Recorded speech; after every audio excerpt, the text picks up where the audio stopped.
Hello, नमस्कार दोस्तों। मैं हूं doctor C B Yadav, faculty of Rajasthan university. दोस्तों, आपसे एक लंबा संपर्क रहा, एक लंबा संबंध भी हो गया है।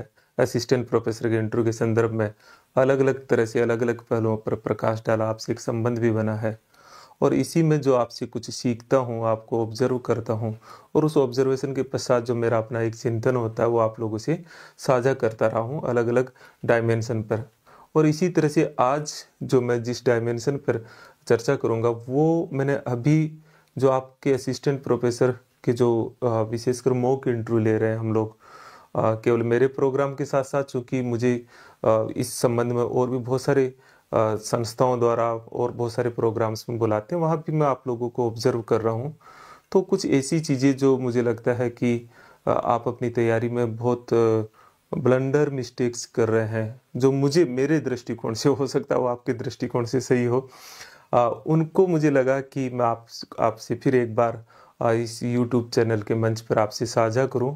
और उनमें से जो जो बातें ठीक लगे उन बातों को आप ज़रूर गहराई से सोचिएगा, क्योंकि कभी कभी ऐसा होता है कि हम सबकॉन्शियस माइंड से हमें पता भी नहीं चलता है कि हम अवचेतन तरीके से उन सब चीज़ों की गलतियां कर रहे होते हैं।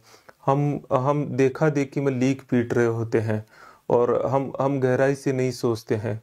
और जब चीज़ें बिगड़ चुकी होती है, जब चीज़ें गठित हो चुकी होती है, उन परिस्थितियों में फिर हमारे पास जो है चीज़ें हाथ से निकल जाती है। तो मैंने सोचा कि कुछ ऐसी चीज़ें जो आप अपनी तैयारी के दौरान, मैंने पूरी बात यह है कि जो तैयारी के दौरान आप जो गलतियां करते हैं वो गलतियां कम करें या ना करें, और एक बेहतर तैयारी के लिए आपके क्या टिप्स हो सकते हैं, उन पे मैं आज चर्चा करूंगा। एक और चीज़ है, मैं आपसे साझा करना चाहूँगा कि हमारा इंटरव्यू प्रोग्राम जो है उसमें 400 स्टूडेंट्स आप हमसे जुड़ चुके हैं।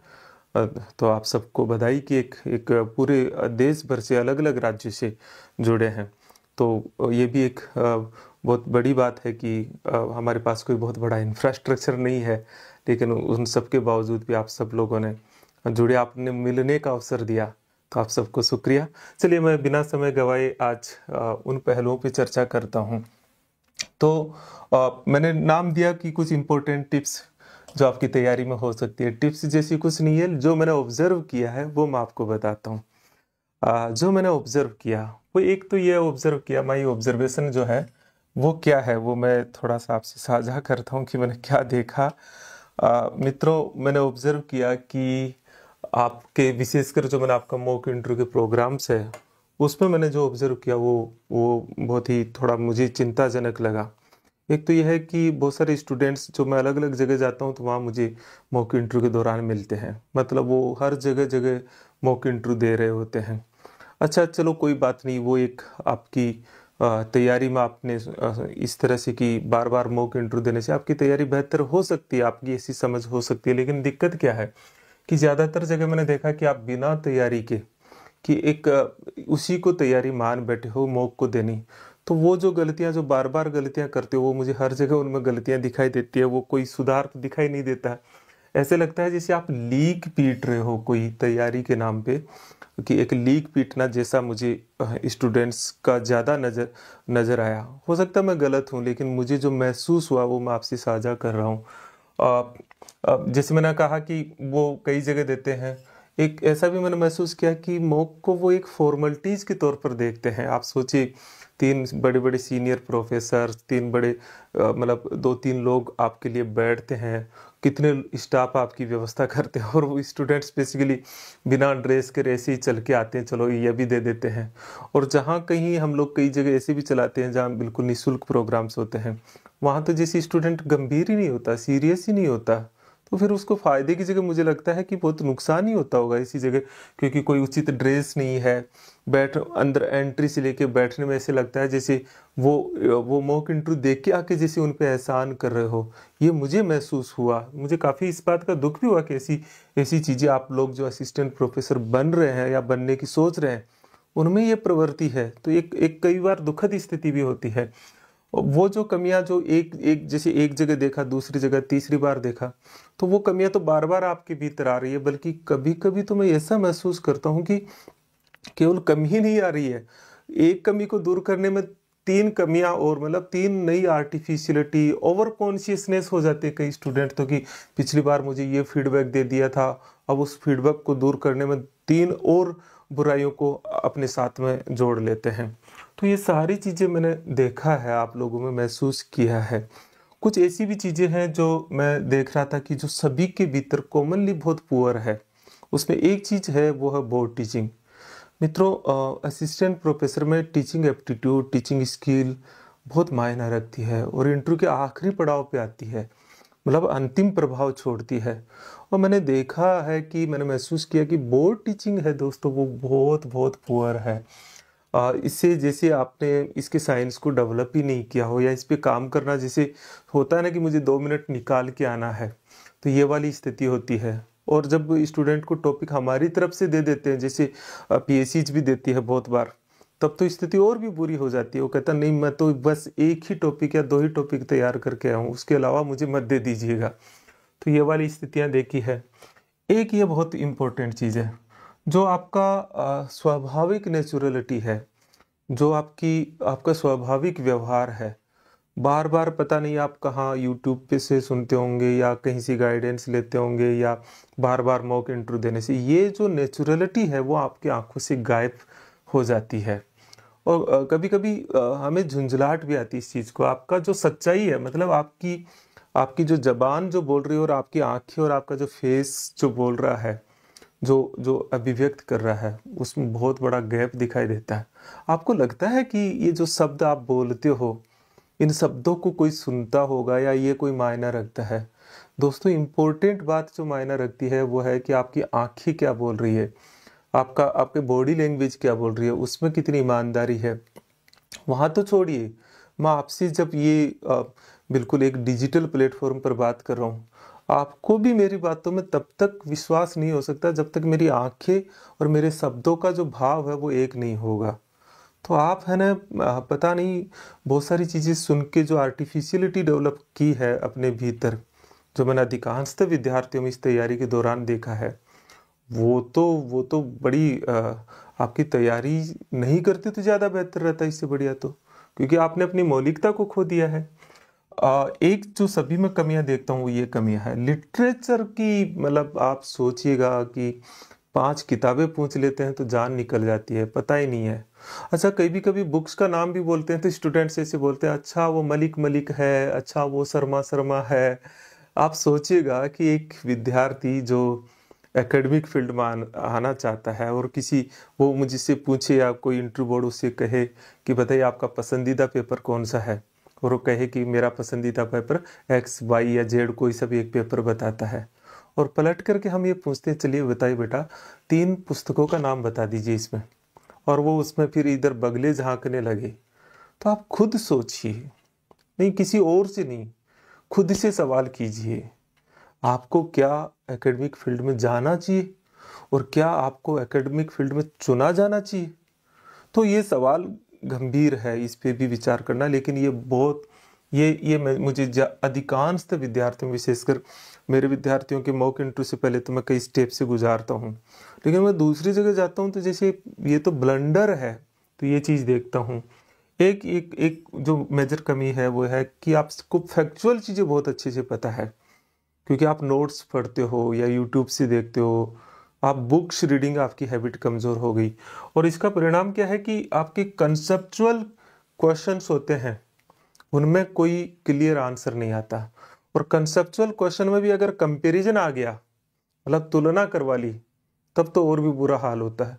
और तुलना से आगे अगर एनालिसिस करवा लिया तब और बुरा हाल होता है। और उस एनालिसिस से आगे अगर आपका मत पूछ लिया, नहीं कि आपका ओपिनियन क्या है, तो फिर हालत और कमजोर है आप लोगों की। एक ये कॉमन बात सभी में देखने को मिल रही है कि आप बहुत धीरे बोलते हो, और धीरे बोलना तो कोई बात नहीं है, लेकिन ऐसा लगता है जैसे आपकी एनर्जी मरी हुई, एनर्जी लेवल बहुत कमजोर हो, आपका ऊर्जा का स्तर बहुत कमजोर, आपका उत्साह बहुत कमजोर हो, उत्साह ही नहीं हो। तो होता है ना कि असिस्टेंट प्रोफेसर का इंटरव्यू देने तो आए, लेकिन आप में उसको उसकी चाहत नहीं है। ये मैंने कुछ बातें ऑब्जर्व की है तो मैंने आपसे साझा कर रहा हूँ। लेकिन सबसे इम्पोर्टेंट बात यह है कि देखिए, किसी की भी, आप लोगों की भी मुझे कमियां निकाल सकता हूँ, देख सकता हूँ, कोई और भी बता सकता है। ज़्यादा ज़रूरी फिर मैं ये समझता हूँ कि मैं आपको क्या वो चीज़ बताऊँ जो जिससे आप एक सही रास्ता पकड़ सकते हो, जिससे आप एक सही स्ट्रेटजी बना सकते हो, जिससे आप अपनी तैयारी को सही दिशा दे सकते हो। इसलिए कमियों के बताना ज़रूरी हो जाता है किसी भी सही चीज़ को उसके स्थान पे बताने के लिए। तो मैंने बहुत सारे पॉइंट्स आज आपके लिए लाया हूँ कि आपको क्या करना चाहिए। मेरे ऑब्जर्वेशन, मेरी समझ के अनुसार ये सारी चीज़ें जो मैं समझता हूँ, मैं महसूस करता हूँ, वो है, किसी से ना सुनता हूँ ना देखता हूँ, ना मुझे पता है कि लोग क्या बात करते हैं, किताबें क्या बात करती है, और ये किताबें है भी नहीं। बेसिकली इंटरव्यू की तैयारी दोस्तों एक स्किल है, और जो कौशल का विकास है ना, वो कोई थ्योरी से नहीं आ सकता। ये महसूस किया, जैसे मैं बहुत सारी चीज़ें महसूस करता हूँ, लेकिन मैं शब्दों से पहुंचाने की कोशिश करता हूँ, कितनी पहुंचती अलग बात है। लेकिन मेरे सामने बैठते हो आप तो मैं ज़रूर पहुंचा देता हूँ। जो मेरा अपना 1-to-1 सेशन होता है उसमें मैं पहुंचाने मतलब आपको महसूस करवाता हूँ वो चीज़ें। तो क्या क्या चीज़ें आपकी सही रणनीति क्या हो सकती है, मैंने कुछ चीज़ें हैं जो मैंने महसूस की है कि आपको क्या करना चाहिए। एक, आप है ना मॉक इंटरव्यू दें, मान लीजिए मॉक इंटरव्यू देते हैं कहीं, तो एक तो फर्स्ट स्टेप पे मॉक इंटरव्यू मत दीजिए। जब पूरी तैयारी अच्छे से हो, मतलब आप सब तरह से मानसिक तौर पर तैयार हो, आपकी तैयारी बहुत अच्छे से हो जाए, तब आप मॉक इंटरव्यू दीजिए। उससे पहले आप छोटे छोटे ग्रुप्स में, या जैसे मैं मेरे इंटरव्यू प्रोग्राम में पहले 1-to-1 में मॉक लेता हूँ, बोर्ड टीचिंग के समय मॉक लेता हूँ, 1-2 बार बीच में और छोटे छोटे सवाल जवाबों में आपको तैयार करते हैं, और फिर छोटे छोटे ग्रुप्स बना देते हैं कि ये आपके अलग अलग व्हाट्सएप ग्रुप बना देते हैं, जिसमें आप लोग बातचीत करके छोटे छोटे ग्रुप्स के माध्यम से कभी वीक में एक बार जूम या ऑनलाइन बैठ गए, कभी फिजिकली बैठ गए, तो उससे तैयारी करो पहले। लेकिन आप एक एक्सपर्ट बोर्ड के सामने जब मॉक देने जाओ, तो पूरी गंभीरता के साथ जाओ, पूरी तैयारी के साथ जाओ, सही ड्रेस में जाओ। मॉक से देने से पहले बिल्कुल शांत बैठो, जैसे आप पीएससी के भीतर जाओगे, और बिल्कुल एक एक जो होता है ना, अपना अपना माइंड में वो एटमॉस्फेयर क्रिएट करो। तो एक तो यह है, और जो वहां से फीडबैक मिले, वो कहीं भी हो, मैं मेरी बात नहीं कर रहा, कहीं भी उसको गंभीरता से सुनो। और एक मॉक सफिशिएंट मानता हूँ, 2 हो जाए बस, इससे ज्यादा नहीं। क्योंकि इससे ज्यादा तो फिर आपके जो अलग अलग जो कमेंट्स आएंगे उसमें फिर आप ओवर कॉन्शियस हो सकते हैं। तो मेरा अपना समझ है कि 1 या 2 मॉक दें छोटे छोटे ग्रुप्स में। एक में बहुत जो आपकी कमी मैंने देखी है, आपका मौलिकता वाली, आपकी आंखों के भीतर असिस्टेंट प्रोफेसर बनने का जज्बा नहीं दिखता, और आप कहते हो कि मैं असिस्टेंट प्रोफेसर इसलिए बनना चाहता हूँ कि जी सर, मैंने जैसे बताता हूँ ना, मैंने पहले वीडियोज में बताया, मैंने ये भी महसूस किया दोस्तों कि जो मैंने चीज़ें आपको बताई वो मेरी अपनी समझ थी, लेकिन आप उन्हें शब्दों में वही बातें कहते हो तो वो दिखती नहीं है।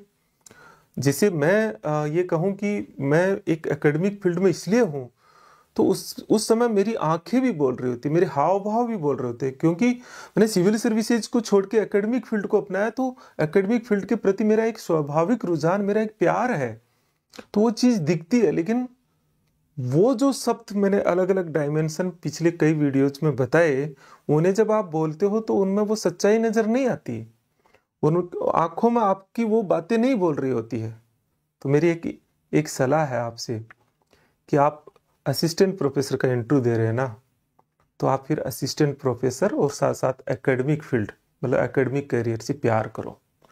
और दोस्तों, प्यार करना ये अभी उम्र का तकाजा होता है, कई लोगों को पावर पसंद होती है। सच में ही ये फील्ड अपने आप में एक जॉब से ज्यादा आपके खुद के डेवलपमेंट के लिए एक प्लेटफॉर्म उपलब्ध करवाता है। एक शानदार दुनिया जहां एकेडमिक लोगों से आपका इंटरेक्शन होता है। केवल और केवल पावर और पैसा ही लाइफ नहीं है, और पावर और पैसा भी बहुत होता है आप माने, लेकिन एक सुंदर जीवन है। इसलिए उस जीवन से, उस करियर से कम इंटरव्यू दो, तब तक तो प्यार करो। अगर वो नहीं करेंगे तो आपकी आंखें नहीं बोल रही होगी, आपका स्वाभाविकता नहीं आएगी। तो मैं एक सच्चे दिल से आप असिस्टेंट प्रोफेसर बनने से प्यार करो, उसका सपना देखो, ताकि आपकी बॉडी में, आप बॉडी लैंग्वेज में, आपकी आंखों में वो चीज़ें दिखाई दे, आपके शब्दों का और आपकी बॉडी लैंग्वेज का और आपकी आंखों का एक तारतम्यता बने। ये बात मैं कहने के लिए, ध्यान दीजिए, कहने के लिए आप मैं सिर्फ कह रहा हूँ और आप सुन रहे हैं। इसे जब आप करेंगे तो बड़ा बड़ा बदलाव देखेंगे, आप करिएगा इसे। और एक दूसरी चीज जो है वो है कि आपके इंटरव्यू में वो पर्सनैलिटी भी तो दिखे ना। आप बहुत अच्छा नॉलेज रखते हैं, आप बहुत अच्छा इंटरव्यू दे रहे हैं, लेकिन आपकी पर्सनैलिटी में वो एकेडमिशियन नहीं नजर आ रहा। इसलिए दोस्तों एक और मैं सुझाव देता हूँ आपको कि आप जो अच्छे एकेडमिशियन हैं, अच्छे प्रोफेसर्स हैं, उनके व्यक्तित्व को ऑब्जर्व करो, कैसे वो बोलते हैं, कैसे उनके भीतर एक ईमानदारी होती है, कैसे उनके भीतर एक एकेडमिक एथिक्स है, अच्छे की मतलब ग्रेट पर्सनैलिटीज की बात कर रहा हूँ, कैसे उनका मन वचन और कर्म की एकाकारता है, कैसे वो एक विचार पर टिक जाते हैं, खो जाते हैं। और वो चीज उनको ऑब्जर्व जब आप करेंगे तो निश्चित तौर पर वो चीजें आपके व्यक्तित्व के भीतर भी आएगी, तो वो आप कीजिएगा। एक और बहुत महत्वपूर्ण बात है ये, वो है, मैंने देखा है ज़्यादातर विद्यार्थी ओवर कॉन्शियस होते हैं अपने उस पूरे के पूरे इंटरव्यू के दौरान। आप खुद सोचिएगा किस व्यक्तित्व को पसंद करेंगे जब आप खुद इंटरव्यू ले या किसी से इंटरेक्शन करें। कभी कभी ओवर कॉन्शियस, कभी कभी स्पीड तेज हो जाना, सांसों की गति तेज हो जाना। इंटरव्यू को इसीलिए हम कहते हैं ये स्किल है ना, ये किताबों से ही नहीं होगा, ये एक स्किल है। तो मैं एक और आपको मेरी सलाह है कि आप शांत और विनम्र रह कर के मुस्कुराने की कला को विकसित करें। और आप ऐसी स्थिति में जो आपकी विपरीत स्थिति हो उस समय भी आप शांत रह सके और आप विनम्र भी बने रह सके उस परिस्थिति में, और आप स्माइल भी करें। तो वो चीज मित्रों एक ईमानदार और एक जो परिणामों के प्रति ज्यादा आसक्ति नहीं रखते हैं ना, उसी के भीतर आ सकती है। तो वो डेवलप करो हर अपने निजी जीवन में, अपने निजी इंटरेक्शन में उसको लाओ। तो एक सलाह जो मैंने कुछ रखी है वो ये है। कुछ सब्जेक्ट वाइज बात करता हूँ मैं आपको। जो असिस्टेंट प्रोफेसर का इंटरव्यू जो है वो सिविल सर्विसेज का इंटरव्यू नहीं है। इसमें आपको अपने विषय की नॉलेज की गहराई, मतलब हॉरिजॉन्टल नहीं, गहराई को मापा जाता है, और उस विषय के प्रति आपकी भूख कितनी है ये देखना एक इसका अनिवार्य हिस्सा है। तो क्या कर सकते हैं, करना ये चाहिए, क्योंकि आपसे एक चीज आपने देखा होगा या मैं बार बार पिछले वीडियोस में बताऊं, इस इंटरव्यू के भीतर वो नहीं पूछा जाता जो आपको नहीं आता, वो पूछा जाता है जो आपको आता है। इसलिए हर कोई अपने इंटरव्यू का एरिया कुछ तो एकेडमिक उससे फिक्स होता, कुछ आप फिक्स कर सकते हैं। जैसे बायोडेटा या जॉब से जुड़ी हुई या आपकी जो जिले या आपके होम स्टेट से जुड़ी हुई कुछ चीज़ें हैं पूछी जा सकती है। आपका अगर पीएचडी है तो पूछा ही जाएगा। लेकिन इसके अतिरिक्त आपसे ये चीज़ ज़रूर पूछता है इंटरव्यू बोर्ड कि आपका कौन सा पेपर पसंदीदा है, या आपसे ऐसे पूछ सकते हैं कि आप अगर सेलेक्ट हो गए तो कौन से 1 या 2 पेपर आप पढ़ाना चाहोगे। तो उसका मकसद होता है कि आपका सबसे अच्छी नॉलेज और समझ वाला पेपर उस सब्जेक्ट में कौन सा है। और उसमें भी इंटरव्यू बोर्ड ये पूछता है कि आप किस टॉपिक पे बात करना चाहेंगे। तो क्या करें, देखिए, एक पेपर सब्जेक्ट का कोई भी एक पेपर बहुत अच्छे से तैयार करो, मतलब उसका लिटरेचर देखो अलग अलग, उसके सारे कंसेप्ट देखो। और उस एक पेपर, इस एक पेपर में कई बार ऐसा होता है कि वो जो एक पेपर होता है वो थ्योरी का ही कर लेते हो। देखिए एक पेपर, लेकिन अगर आपने एक पेपर अप्लाइड कर लिया तो थ्योरी जो है किसी भी विषय की, जैसे आपने मान लीजिए कि इकोनॉमिक्स के हो और इंडियन इकोनॉमी आपने पेपर कहा कि इससे पूछो सर मुझसे, लेकिन इसका मतलब ये नहीं है कि आपको माइक्रो इकोनॉमिक्स के या पॉलिटिकल साइंस में पॉलिटिकल साइंस की थ्योरी, या फिजिक्स में आपने ले लिया, मान लीजिए केमिस्ट्री में आपने ग्रीन केमिस्ट्री ले लिया, तो आपसे केमिस्ट्री की थ्योरी नहीं पूछेंगे। थ्योरी, चूंकि ये एक्सपर्ट इंटरव्यू है, आपका उस विषय का एक्सपर्टाइजेशन देखा जा रहा है, इसलिए थ्योरी। और अगर सोशल साइंस के स्टूडेंट हो तो थिंकर्स, कोई भी एक थिंकर, पूरे नहीं तो कम से कम एक थिंकर आपसे पूछा जा सकता है, एक चॉइस के बावजूद भी। अगर आपका पीएचडी टॉपिक है तो निश्चित तौर पर पीएचडी तो होगा ही होगा ही। तो ये एक सब्जेक्ट का एरिया आपका जहां इंटरव्यू हो सकता है, उसमें भी जो ये आपका जो कोर एरिया है, कोर पार्ट है, वो 2-3 टॉपिक होते हैं उस पेपर के। मतलब एक पेपर आपका चॉइस का, उसके 3-4 जो टॉपिक है, उन टॉपिकों पर बहुत गहरे से आप अध्ययन भी करेंगे, समय भी व्यतीत करेंगे और उनके साथ आप उनको थिंकिंग करेंगे, घूमते हुए, उठते हुए, बैठते हुए। और उन पे 50 क्वेश्चन, मेरा ये कहना है जो मैंने समझ रखी है इस पूरे में कि आप क्या कर सकते हो, 50 क्वेश्चन बायोडेटा पे बनाओ, जिसमें आप क्यों बनना चाहते हो, क्या गुण है, पीएचडी क्यों की, ये क्यों टॉपिक क्या लिया, और आपका होम डिस्ट्रिक्ट है, आपका एकेडमिक ये विषय क्यों लिया, गैप क्यों है, जॉब से संबंधित 50 क्वेश्चन के आसपास बनाओ। 50 क्वेश्चन जो है वो किसी एक पेपर के 3-4 टॉपिक लो और उनके साथ साथ कुछ थ्योरी और थिंकर्स, एक थिंकर्स अगर है तो वो चॉइस का 50 क्वेश्चन, यहाँ 50 का पैकेट ये बनाओ। और 50 क्वेश्चन जो है अगर आपकी पीएचडी है तो वहाँ पीएचडी के अलग अलग डायमेंशन से बनाओ और पहले उन्हें लिखो और फिर उनका अभ्यास करो। प्रॉब्लम ये हो रही है कि आपकी कंसेप्चुअलिटी नहीं है उसमें, तो विषय को आप सरल भाषा में, मतलब बहुत सिंपल लैंग्वेज के भीतर समझो और सरलता के साथ उन्हें कुछ पॉइंट वाइज नोट कर लो और फिर आप उन्हें बोलने का अभ्यास करो। आप खुद बोल के देखिए कि आप अपने आंसर से संतुष्ट है क्या। मैं मेरे पूरे इंटरव्यू प्रोग्राम में जब मैं आपसे 1-to-1 बैठता हूँ, मैं यही तो काम करता हूँ। मैं दोबारा जब आजकल तो दो बार बैठने लग गया, तो उसमें क्या करता हूँ कि आप ही के लिखे हुए उत्तर को आपसे सुनता हूँ और फिर मैं कहता हूँ कि आप संतुष्ट है, बोले नहीं। इतना बड़ा देने की जरूरत है, बोले नहीं। चलो छोटा करो, उसे 4 बार बुलाता हूँ फिर भी सही नहीं आता, फिर मैं बोल के बताता हूँ। तो इस पूरी प्रक्रिया में आपको एक आंसर फ्रेम करना आ जाता है। तो हम ज्ञान कितना भी दे, बातें आप कर सकते हो, लेकिन बिना अभ्यास के आप में एक इंटरव्यू की कौशल जो स्किल होती है आंसर देने की, वो डेवलप नहीं हो सकती। अब यहाँ 2 चीजें हैं। आपको फैक्चुअल नॉलेज बहुत अच्छा है, लेकिन analytical part, comparison part, conceptual की तो मैंने बता दी कि लैंग्वेज सिंपल करो और पॉइंट वाइज कुछ पॉइंट नोट करो। लेकिन ये एनालिसिस और जो कंपैरिजन है, तो कंपैरिजन जो है वो कहीं से उधार मत लो, वो खुद करो। और एनालिसिस के भीतर आप सिस्टम अप्रोच को लाओ। सिस्टम अप्रोच क्या होती है कि हर एक व्यवस्था एक बड़ी व्यवस्था का हिस्सा है, होती है हमेशा ही। जैसे भारत की राज व्यवस्था, भारत की जो पूरी सामाजिक व्यवस्था है, आर्थिक व्यवस्था है, सांस्कृतिक व्यवस्था है, तकनीकी व्यवस्था है, या जो है और जो दूसरी तरह का जो प्रबंधकीय व्यवस्था है, जो ये सारी चीजें हैं उनका एक हिस्सा है। तो इनका बदलाव उससे भी आता है। तो हर चीज के जो अलग अलग डायमेंशन होते हैं कि आप विश्लेषण करो तो इसका आर्थिक पक्ष क्या होगा, सामाजिक पक्ष क्या होगा, राजनीतिक पक्ष क्या होगा, सांस्कृतिक पक्ष क्या होगा, अलग अलग डायमेंशन से सोचना शुरू करो और अपने आंसर में वो डायमेंशन को डालने लग जाओ। तो ये धीरे धीरे जब आप अभ्यास करोगे तो ऑटोमेटिक ये डेवलप होने लगेगी। और एक होती है अपना ओपिनियन दो।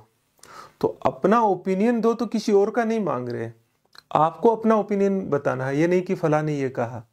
ये तभी आ सकता है जब एक टॉपिक को पढ़ने के बाद आप कुछ समय उस पर मंथन करो, खुद को खुला छोड़ो, खुद की क्रिएटिविटी को, सृजनात्मकता को भीतर आने दो और कुछ ऐसे ऐसे आइडियाज आएंगे। मित्रों, आप बिलीव नहीं करते हो कि हमारे मस्तिष्क में या हमें ईश्वर ने इतनी इतनी असीम क्रिएटिविटी दी हुई है। आप दूसरों के विचार सुन के, जैसे मान लीजिए कि आप मुझे सुन के हो सकता आप प्रभावित होते हो कभी, मुझे पता नहीं कि क्या होता है, लेकिन आपको लगता है कि देखिए सर कितने तरह से बात करते हैं। मैं पढ़ाता हूँ तो जरूर कुछ बच्चे कहते हैं, मुझे फीडबैक देते हैं, लेकिन ये कोई ऐसा नहीं है कि कोई नई चीज है। ये आप सबके भीतर इससे भी 1000 गुना ज्यादा है, सभी के भीतर होती है। बस हम लोगों ने क्या किया है कि ये रील की दुनिया में टिकना बंद कर दिया। हमारा स्थिर भाव खत्म हो गया। हम अपने आप को फ्री नहीं छोड़ते हैं, लगातार किसी और पे डिपेंडेंसी बढ़ा दी है। हमारे मस्तिष्क की जो क्रिएटिविटी है उसको खुला छोड़ो। इसीलिए मैं इंटरव्यू की प्रिपरेशन में एक बड़ी ऑनेस्ट और बहुत ही फॉलो करने वाली आपको एडवाइस देता हूँ कि आप पढ़ो कम, सोचो ज़्यादा, और खुश रह के सोचो, अपने आप पे विश्वास रख करके उसे करो। तो ये कहने में ये है कि ये चीज़ें बड़ी आसान होती है, करोगे तो बहुत मुश्किल काम होता है, ये चीज़ रखो। कुछ चीज़ें और है जो मैं आपको बताना चाहूँगा। एक विचार या एक वस्तु को ऑब्जर्व करना सीखो, एक विचार पर टिको, लंबे समय तक उस पर डूबना सीखो। या कहीं जैसे घूमने गए आप, तो उन चीज़ों को देखो जो जिनको जिनको नहीं देखते हैं। कोई पक्षी बैठा है तो पक्षी को निहारो, कोई फूल है तो उसको देखो, जिससे क्या हो कि आप में एक स्टेबिलिटी आई। तो उधर जब आप देखेंगे तो धीरे धीरे आपके व्यक्तित्व में ठहराव आएगा और वो आपके इंटरव्यू में दिखाई देगा। तो इससे क्या होगा कि सृजनात्मकता विकसित होगी। रील ना देखिए, मैंने बाद में लिखा कि इससे क्या होगा कि आपका ठहराव खत्म हो गया है। ध्यान रखना, थोड़ा कम देखना, है ना। आदत है, आदत कोई भी हो वो अच्छी नहीं होती है। ये एक बात जरूर बहुत काम की है, वो है कि आप ईमानदार रहने का, स्पेशली ईमानदार बोलने का अभ्यास करो। ये इंटरव्यू में एकदम से डेवलप नहीं होता है मित्रों। आपके पास जितना भी समय है उसमें आप एक अभ्यास के तौर पे लाओ कि आप लोगों से जब भी बातें करो, मित्रों से, परिवार से, ऑनेस्ट, कम लेकिन ईमानदार। आपको लगता है कि आप दो बातें से बोल देंगे, धीरे धीरे वो व्यक्तित्व का हिस्सा बन जाती है, हमें पता भी नहीं चलता है। ये मैं बहुत महत्वपूर्ण बात कह रहा हूँ। अगर आपका किसी गुरु पे और मित्र पे विश्वास नहीं है, कुछ नहीं मिलेगा। देखिए मित्रों, कोई भी गुरु या शिक्षक हो वो इतना सक्षम तो होता है कि वो आपकी नैया पार लगा दे। इसलिए गुरु चुनो, एक चुनो, मतलब जिस पे आस्था और विश्वास हो। ये अलग अलग जगह आपके जो सेंटर पॉइंट होते हैं आपके विश्वास के, इसका मतलब है कि आप कहीं नहीं टिक रहे हो। हर गुरु कोई भी हो इतना सक्षम है, आपको दिशा देगा वो। इसलिए एक जगह विश्वास रखो, एक कोई दोस्त बनाओ जिस पे भी विश्वास करो। नहीं है उसको ईमानदारी सी चीजें बताओ, ईमानदारी सी उसकी बातें, उसका कोई फीडबैक आपके प्रति है तो सुनो। कभी कभी आप अपने जो मित्र हैं, जो आप बहुत क्लोज मित्र हैं, उनसे उनसे चुपचाप जाके पूछो, बताओ मेरे भीतर कोई कमी है, बता। मतलब उन्हें कहना कि मैं थैंक्स दूंगा, आप बताओ ईमानदारी से। वो आपने सुना हमारे बहुत सारे ब्लैक स्पॉट्स होते हैं, उन्हें पता होता, वो बताते नहीं है, तो उनसे सुनो। तो जो है, आप विश्वास रखिए किसी एक गुरु पर, एक मित्र पूरा रखिए। कम आए ज्यादा आए, जब तक आपका विश्वास नहीं टिकेगा आप उसे सीख नहीं पाएंगे। अभी जो हमारा जो बच्चे सफल हुए, उनसे जो हमारा इंटरेक्शन हुआ, जो अभी जिन इंटरव्यू का रिजल्ट आ गया, तो मैं करवाता रहता हूँ जूम पे सभी बच्चों के साथ में। उनका यही था, उनका विश्वास था। और वो विश्वास से मैं उनको पहले ही कथन में कहता हूँ, नहीं नहीं अप्रिसिएशन मत करना, आप मेरी बड़ाई मत करने लग जाना। लेकिन उसके बावजूद फिर वो रोकने के बावजूद वो जो कहते हैं, तो वो कहने का मतलब ये नहीं है कि मैंने इम्प्रूवमेंट करवा दिया या कोई बड़ा काम कर दिया। मैं समझता हूँ वो नहीं है बात, विश्वास की है। विश्वास है तो फिर बेनिफिट होगा, पक्के तौर पर बहुत बड़ा बेनिफिट होता है। तो इस विश्वास करना सीखो। व्हाट्सएप ग्रुप जो है, ये बहुत बहुत इम्पोर्टेंट बात है। ये बार बार अपने सब्जेक्टों के आप व्हाट्सएप ग्रुप या टेलीग्राम बना लेते हो, और उस पर कितनी मेरिट जाएगी, कितना क्या होगा, किस मेंबर कौन सा क्या पूछ रहा है, कहाँ क्या हो रहा है, किस तरह के क्वेश्चंस पूछे जा रहे हैं। और इनसे भी आगे बढ़ के बात जो जो आपके परिवार वाले करेंगे आपसे, है ना, वो बात करेंगे कि क्या जोड़ तोड़ हो सकता है, अरे नहीं ऐसे नहीं होता है, वहाँ से अप्रोच लगाओ। अब हर कोई, हर परिवार के लोग ही सक्षम होते हैं इतने, वो जाते हैं इधर उधर, फिर उधर ध्यान चला जाता है। बचो, मेरी सलाह, बचो इन सब से। ये आपकी चित्त की स्थिरता को डिस्टर्ब करेंगे, इनसे डिटेच हो। बहुत सारे विद्यार्थियों को तो सिर्फ मैंने ये देखा है कि वो इनके भीतर ओवर कॉन्शियसली इन्वॉल्व हो जाते हैं। और फिर जो उनका आउटपुट होता है वो निश्चित तौर पर ही चाहिए, मतलब आप इस पे मानो या नहीं मानो, पुअर होगा। तो इससे आप बचो। इसी तरह से ये एक जरूर बहुत महत्वपूर्ण बात है, वो है लिटरेचर। इस इंटरव्यू की जान है, आत्मा है लिटरेचर। आपको कितना नॉलेज है, इससे ज़्यादा महत्वपूर्ण है कि आपको अपने विषय का कितना लिटरेचर पता है, अपने विषय की कितनी इंस्टीट्यूशंस और उनसे निकलने वाली मैगजीन्स या जर्नल्स का पता है। अगर आप पीएचडी किए हुए तो पीएचडी से संबंधित कितना लिटरेचर, उससे संबंधित जर्नल्स, उससे संबंधित दूसरी थीसिस की कितनी जानकारी है, ये बहुत जरूरी है। हो सकता है आप बता नहीं पा रहे हो लेकिन आपने पढ़ा हुआ है। अब अगर पढ़ भी नहीं रखा है लेकिन आपको जानकारी भी नहीं हो, तो फिर मैं निश्चित तौर पर ये कह सकता हूँ कि भले ही आप सिलेक्ट हो जाओगे लेकिन आप इस करियर के लिए नहीं बने हो। लिटरेचर की जानकारी पहली शर्त है। इसलिए आप अपने विषय के जितने पेपर बनते हैं उनको एक तरफ लिखो, उनकी बुक लिस्ट देखो, यूनिवर्सिटीज की साइट पे जाके ढूंढो। और इस संबंध में मैं ये भी कहता हूँ कि आप अपने सब्जेक्ट के जो अच्छे टीचर, अच्छे प्रोफेसर, अच्छे ग्रेट पर्सनैलिटीज, एकेडमिशियन है, उनसे भी पूछो कि फला पेपर में कौन सी बुक्स होती है। आप देखा करो, जब यूनिवर्सिटीज लेवल पे हम लोग एक विषय के एक्सपर्ट न होके एक विषय में एक पेपर के एक्सपर्ट रह जाते हैं, तो उस पेपर की बहुत सारे लिटरेचर, उसमें भी कौन सा लिटरेचर ऑथेंटिसिटी रखता है उसकी जानकारी है। कभी कभी तो ऐसा होता है दोस्तों, आपका इंटरव्यू कोई इतना मायना नहीं रखता, कोई एक अच्छा लिटरेचर आपका ऐसा बताया और वो आपके इंटरव्यू बोर्ड को पसंद आ गया, आपको बहुत आगे ले जाता है। तो इसका बहुत ध्यान रखो।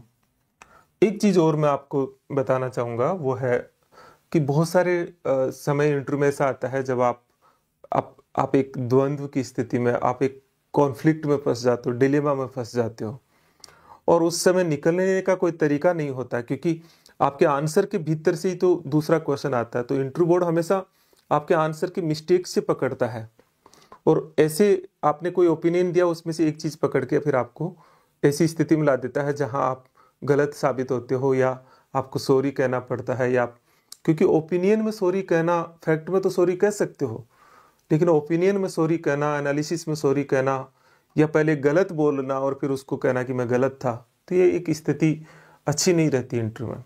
इसलिए मैं ये 2-3 चीज़ों के लिए कहता हूँ कि जो कॉन्स्टिट्यूशनल वैल्यूज है, चाहे वो आप किसी भी डिसिप्लिन के हो, जो हमारी प्रियम्बल के वैल्यूज, जो हमारे संविधान के मूल्य हैं, उनकी एक स्पष्ट समझ हो और उनको भीतर से आत्मसात भी करो, क्योंकि वो आपकी समझ होगी और आप उसे आत्मसात करेंगे तो ही टिके रहोगे। और एक होती है इंटेलेक्चुअल एथिक्स, थोड़ा सा देखना इस पे भी कभी चर्चा करेंगे। एक नैतिकता होती है, अकादमिक नैतिकता, उसकी जानकारी हो।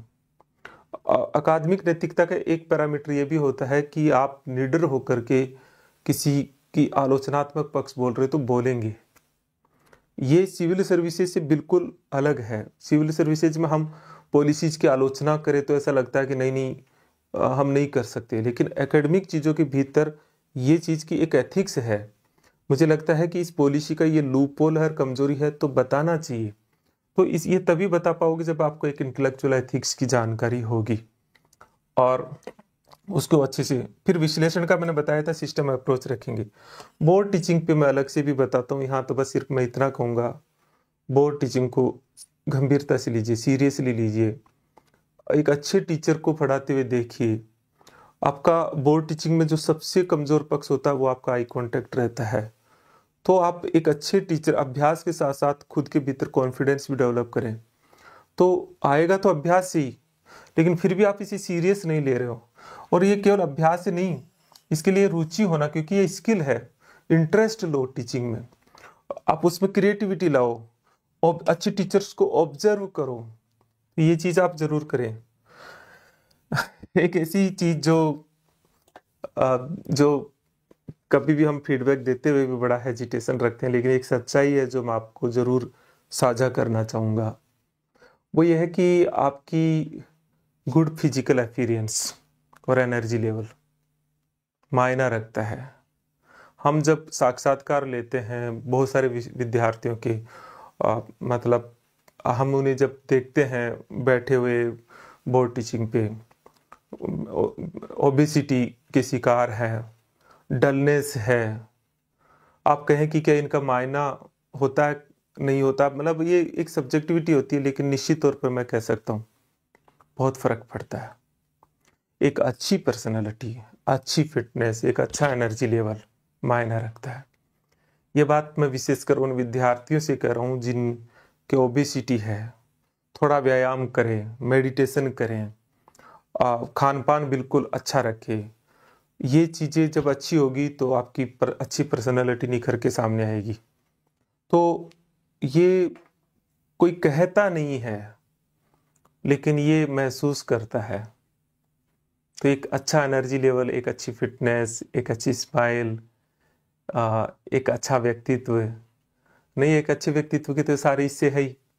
तो मैं कहूँगा आप व्यायाम करें, स्ट्रेचिंग करें, मेडिटेशन करें, अच्छा खान पान रखें, अपनी इम्यूनिटी को अच्छा रखें, विटामिन सी ले, आंवले का सेवन करें।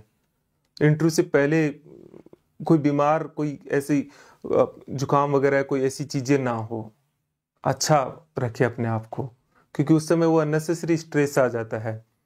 तो कुछ ऐसी चीज़ें हैं जो होता है ना कि जो कहते नहीं, लेकिन ये मायना रखती है मित्रों। और फिर मैं कहूँगा कि अच्छी इमेजिनेशन करें। इमेजिनेशन करें कि आप एक अच्छे एकेडमिशियन बन रहे हो। इमेजिनेशन करें कि आपका एक अच्छा इंटरव्यू होगा ही होगा। विश्वास रखें अपने आप पर। और दोस्तों लास्ट में एक बात जरूर, इस बात के साथ मैं अपनी इस बात को तो कम से कम ख़त्म करता हूँ कि आप इंटरव्यू बोर्ड को का हुआ ना पालें, उसे एक रेस्पेक्टेड फ्रेंड की तरह, मतलब आप वर्ड सुनिएगा, उससे एक रेस्पेक्टेड फ्रेंड की तरह मानिए कि वो हमारा एक रेस्पेक्टेड फ्रेंड्स होंगे। वो, मैं फ्रेंड्स नहीं बोला हूँ, रेस्पेक्टेड मतलब उनसे हम एक बराबर के लेवल पे बात करेंगे, लेकिन वो रेस्पेक्टेड होंगे। हमारा उनके प्रति कोई सम्मान कम नहीं होगा। और ये डर भीतर से निकाल देना चाहिए कि आपके नंबर कम या ज़्यादा आएंगे। आपको जो चीज़ें आपके भीतर है उसका ईमानदारी से जो पूछा गया है उसको बहुत मुस्कुराते हुए सहजता से आपको जवाब देना है। ये भाव अगर आप रखेंगे तो निश्चित तौर पे मैं आपको बता रहा हूँ, मैंने कुछ चीज़ें आज बताई है, आप इन्हें थोड़ा अडोप्ट कीजिए, आत्मसात कीजिए। मेरा पूरा इंटरव्यू प्रोग्राम हम लोग जो कर रहे हैं वो इसी नेचुरलिटी को बनाए रखने में, इसी अभ्यास को बनाए रखने में। और इसीलिए इतने सारे विद्यार्थी, चूंकि हमारे पास कोई इंफ्रास्ट्रक्चर तो था ही कहाँ, मैं ही आपसे लगातार संवाद करता हूँ।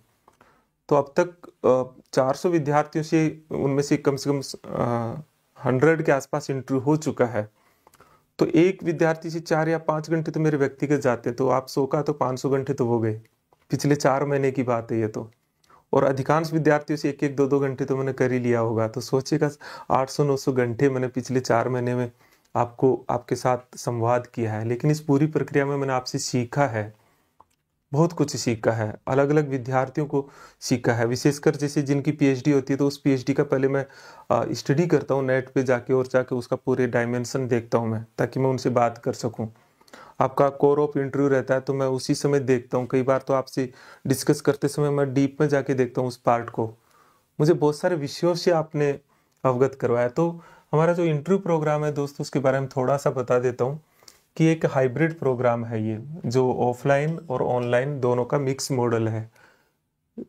जो 1 to 1 होता है, इसमें 5 एक्टिविटीज हम रखते हैं। तो ये जो 1 to 1 जो है, ये एक लॉन्ग डिस्कशन है जिसमें मॉक भी होता है, बोर्ड टीचिंग भी जरूरत पड़ने पे देखता हूँ, बायोडेटा भी होता है, और उससे आपका एक core area of interview fix हो जाता है।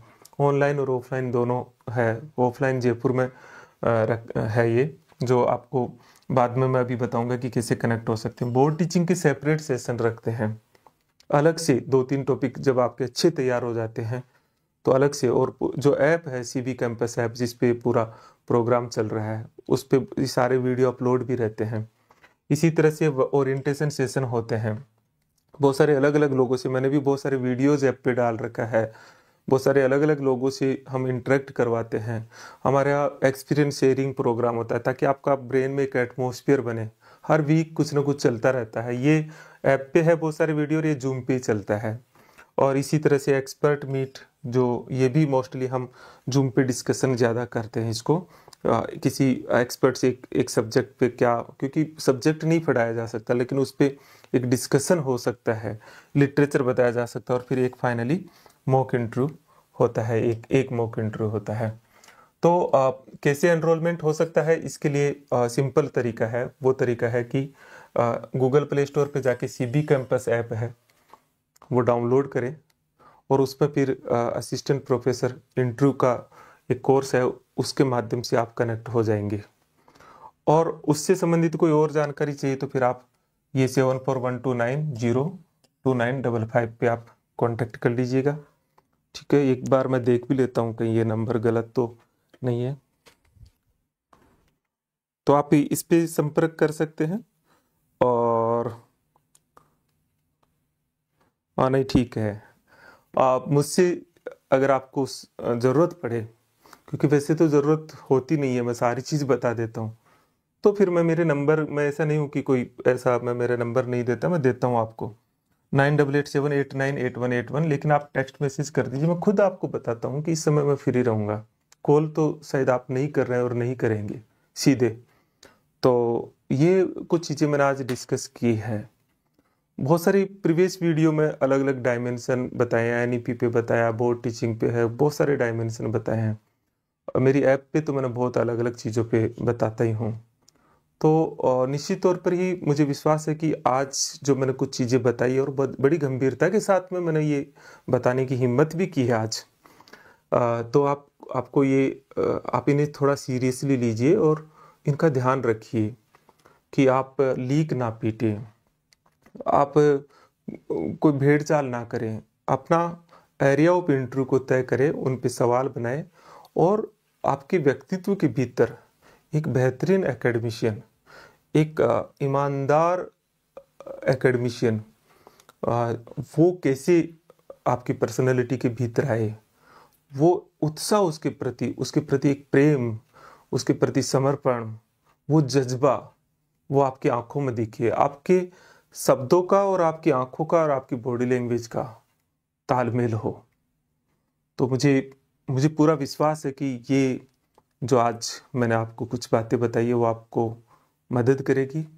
आप लोग कमेंट भी लिखा करें नीचे, जिससे कि मुझे आगे थोड़ी सी प्रेरणा मिलती है, थोड़ा अच्छा लगता है कि आप लोग संवाद करते हैं, और मैं लगभग हर कमेंट्स का जवाब भी देता हूं। तो आप जो नीचे कमेंट बॉक्स में जाके कमेंट भी कीजिएगा। आज के लिए इतना ही, फिर और किसी मुद्दे पे आप बताइएगा किस पे बात करते हैं। बहुत सारे पहलू है, मैं अलग अलग कुछ कंसेप्ट लिए थे, उन पे मैं नहीं बना पा रहा, काम बहुत ज़्यादा है, लेकिन फिर भी मैं कोशिश करूँगा कि जो बहुत ज़रूरी चीज़ है उस पे मैं आपसे इस YouTube चैनल के माध्यम से मुखातिब हूँ। सिविल सर्विसेज का इंटरव्यू प्रोग्राम भी शुरू हो गया है, वो भी, उसमें भी स्टूडेंट्स जुड़ रहे हैं, लेकिन आज मैंने केवल असिस्टेंट प्रोफेसर और एकेडमिक जो इंटरव्यू है उसी पे चर्चा की है। तो अब ख़त्म करें। चलो दोस्तों, नमस्कार।